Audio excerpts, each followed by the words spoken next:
Today was supposed to be the start of our new renovation project, but something happened overnight that no real estate agent can predict. The US-Israel versus Iran conflict started. So today we're gonna do something a little bit different. We're gonna go and meet the investor behind this renovation project, and we will try to understand a very important question. What happens when the world suddenly becomes uncertain, and how does Dubai react in such situation? You know, the hardest part of this situation, this conflict, is the misinformation from the media. Dubai is fine, you can see. It's full of cars. I even got to go to the hairdresser. Everything is open, salon is open, so all is really fine. Hello. How are you? So good to see you. How's things? Nice to see you. Good, good. Please come in. What about you? Before I show you the apartment, I got this apartment on the Wednesday. Everything kicked off on the Saturday. So I took a little bit of time, reflected, wait to see what was happening, and we're going to crack on as planned. So renovation is still going to happen. All right. Potentially flip, more than likely we'll rent it out. I love the space. It's really spacious. Yes, one of the reasons I chose Motor City, and in particular these apartments, is the size and space. As you can see, really nice high ceilings, very, very spacious living room, big kitchen, a lot of potential there, 2 bathrooms, which is really nice, and facing the park. So overall, the apartment, I believe, has a lot of potential. Why did you pick this community? One of the reasons I picked Motor City as a community to invest in, it's more mature. So if you look around, the greenery is beautiful. It's a very nice family community. All the amenities along the main strip are developed. Yeah. And then when you get to the actual apartment, it's an old Dubai size apartment. It's 900 square foot inside. It's a good space. New buildings are nice, of course, and maybe buying off plan is a little bit cheaper, or it was cheaper.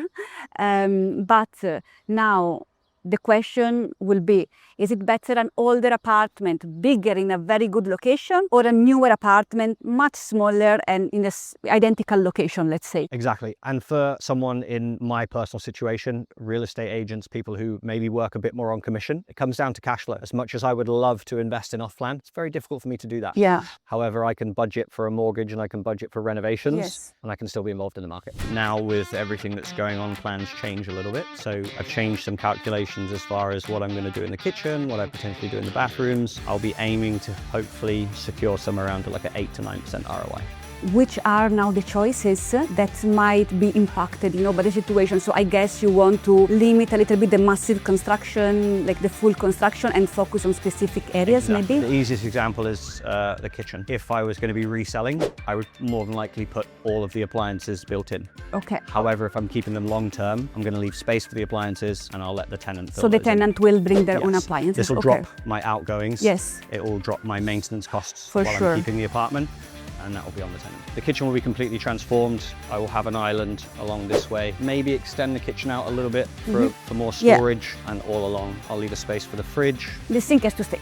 Exactly. Move a little bit You longer. can have the cooking here, sink leave it there, because you don't want to move the pipes. In case you want to move the cooker here, you move it there, and here you do like a kind of small pantry, coffee nook, and so on. And here do a nice island with the stools. One of the other reasons we decided to go through with the full renovation is that when we've looked around the apartment, we've seen in certain areas throughout the bathroom, the kitchen, that the apartment needs a lot of TLC. Sometimes it's cheaper to renovate fully rather than doing like small bits. And having to do it twice. Yeah, in terms of like style or color or tone, how you want to do it? So going down one of 2 routes, it'll either be Scandinavian style, very neutral, creams, wood effect colors. Yeah, easier to rent. Exactly. The same style as my current apartment, which is a Japandi style. Okay, nice. So a lot of different tones, a lot of black, maybe some white black switches on the walls. So there's a bit of contrast in the apartment, which I think adds character. Yeah. Avoid black, switches, sockets, fixture. We can go with a little bit still dark browns and darker, more rich colors, and still we can use a lot of wood. And mix with the neutral tones, so it has nice personality, some contrast, as you say, but it's not too plain and washed out. Yeah, exactly. Just a bit of contrast and a bit of character. Yes. And we'll be happy. Will be good. Tall ceiling also here in the bedroom, yeah? The other thing I quite like about here is the The balcony's off the master bedroom. It's quite big. In apartments, most people use balconies for laundry. No one really sits out there and does much. It's nice that you can tuck it away if you have guests over. You can have everything on your balcony. Nice. What about the storage? So I see there is some space here for the storage. The great thing about these buildings is you have a very big storage unit with your parking space. Ah, really? So what I would like to do with this is, if I can, break open this wall and make a really nice walk-in wardrobe. Because here we have the toilet. Yeah? Go into the bathroom. The bathroom is massive. I can reduce that space a bit, make a nice walk-in, and then with that we can remove this wardrobe. Hopefully a little bit of cost saving. That one can go down to the tenants. I live in Dubai since 13 years and I think I've never been in Motor City. So when we entered, actually I was quite surprised and I had this amazing feeling that it looks a little bit European. I love the big trees. It feels like a community quite developed also. Exactly. The reason I was really happy with this particular building is you're a 1-minute walk from the main road that goes through Motor City, where all of your amenities are. There's kids' play areas, shops, restaurants, gyms. Everything you need is all along here, and you can get anything delivered here probably within 10 to 15 minutes. Wow, what to say? This beautiful light, exactly what not to do with your apartment, your bathroom, like nothing. Even if the bathroom was beautiful, we would just kill it with this light. 6,000K, never. I don't think I've ever thought that much about lighting in a renovation, so I'll add that one to the list. This is what you should not buy. So what's your plan with this bathroom? What you're planning to do? If I can break this wall and make the walk-in wardrobe, I will cut the bathroom off here.